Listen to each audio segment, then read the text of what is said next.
HY Filters announced just a new filter. It's a black mist filter with RevoRing. What is a RevoRing and what is a black mist filter? I will tell you in this video, so be sure to watch it.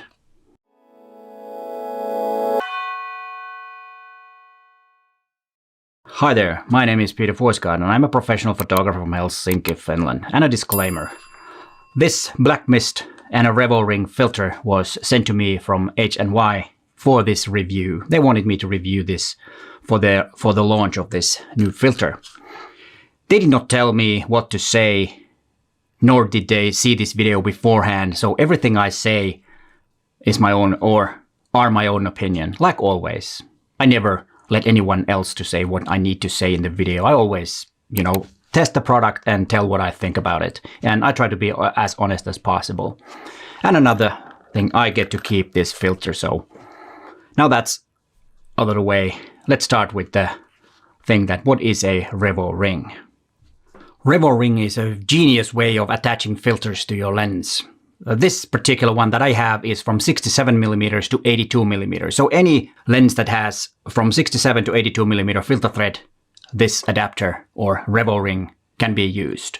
The way it goes, you just turn it and it's there. And then when you take it off, turn and just take it away and that's it. And here you can see the mechanism. It's very genius and you don't need any step-up rings or step-down rings with this filter attachment or way of attaching filters. I think this is a genius way of doing. And, step-up rings are okay, but this is a lot better. And then let's talk about the mist filter. This particular filter on this RevoRing is a mist filter, which is a filter that reduces contrast on your image. It will lower down the highlights and it will make a kind of like a halo around the highlight in a positive way. And also what it does is it will reduce wrinkles and blemishes on a human face or on a skin. And that's something interesting. So it's not only for videography, it's also for photography, even though mist filters are mainly used in videography. But don't forget that this is also very good in photography too. And what else it does? Yeah, and it kind of like creates a soft pastel effect. It's a bit like soft filters, but it's still a bit different because this kind of affects more towards the lighter part of the image and the highlights. And it's well, if you remember soft focus filters that were used in the 70s, Cokin filters and other quite innovative things back then, this is a bit similar, but as I said, a bit better.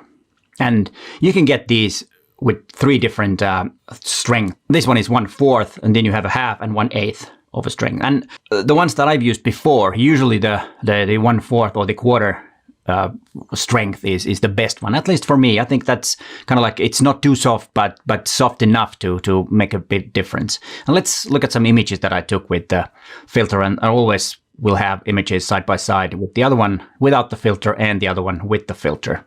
Okay, here we have the first image. As you can see, with no filter and with the filter, the difference isn't really big. But if you look at a bit closer, you can see that there is a bit of a difference. And the light bleeds a bit more with the filter on.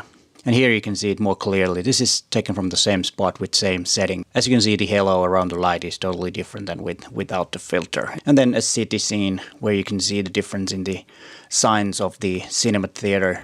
There is a bit of a difference, and I like actually the way it bleeds the highlights. And especially with neon lights, like you see here, there is the difference. I think the one with the filter is a lot more pleasing. It's less digital looking. And especially this one. I really like the shot with the mist filter. It makes the sign a lot more interesting, and there is some kind of a more cinematic way the whole image is rendering. It's still sharp, but there is this nice and pleasant way of some unsharpness with the image, which I really like. Then we can see if there is a sun in the image. You can see from the leaves that it bleeds a bit, and this is something that, you might not like or not, but it's not at its best when the sun is shining. And then just a regular image with the side lighting, you can't really see that much of a difference. The only small difference is that it will reduce the highlights a bit, as you can see from this histogram. And to conclude the things where this filter is great is more or less on a dark environment in nighttime in the cities where there are a lot of highlights, then I think it's at its best. As you saw, the images look quite pleasing when using the filter. The HY filters are really well made, and this particular filter is made out of architectural aluminum, and it has a anodized coating, so it's weather resistant. So if you use it in rain, no problem, it won't rust. It is well made, and also the glass, the mist, the filter is, really good. It doesn't really affect your image quality, so that it will make it bad. I think it's just does the job that it's supposed to do, is to make the highlights more interesting. And the thing is that the mist is also very good of reducing that digital look, and so that's why it's widely used in videography. So it kind of gives you a cinematic look to your footage, and that's always something that videographers and cinematographers want to do, to make it more cinematic, and that's one way of doing it. And the filter that they sent me, as I said, is a black mist filter. They also have a bundle with the black mist filter and the RevoRing, plus a variable ND filter and a circular polarizer, which is attachable by a magnet on the front of the RevoRing or front of the black mist filter. One thing that I do not understand is why this black mist RevoRing filter combination is not detachable. I cannot get this black mist filter off. I think that would have been great, so that I could have have another without taking off the RevoRing from the lens. I don't know why they didn't do it that way on this, because you can get the RevoRing separately, which with different sizes and with 4 different sized filters, so that you can just remove the RevoRing from the lens and change it there, and then you have a screw-on filter on the RevoRing. And I think that's quite clever, even though I think they should add, and they do have some magnetic filters that you can use with the RevoRing, and I think that's something that they should have considered with this one, so that the black mist filter was kind of like a separate filter.